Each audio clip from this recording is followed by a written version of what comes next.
Is it difficult to defend against IRS tax fraud charges?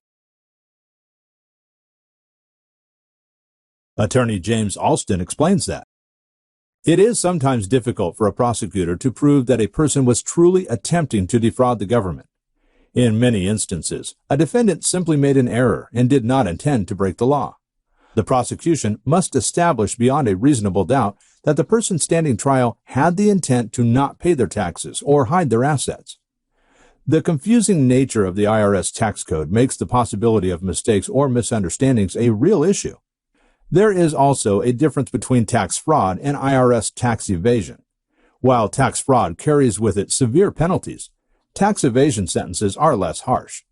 A tax fraud attorney may also attempt to have IRS fraud charges reduced to tax evasion so as to save a client from many of the higher fines or additional prison time that are associated with fraud.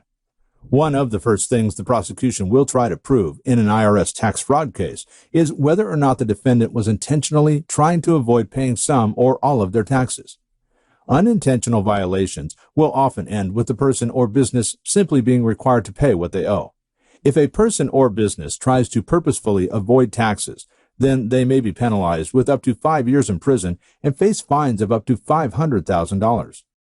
For a free phone consultation, contact Attorney James Alston in Houston, Texas at 713-714-0481 or visit his website at www.houstoncrimedefense.com.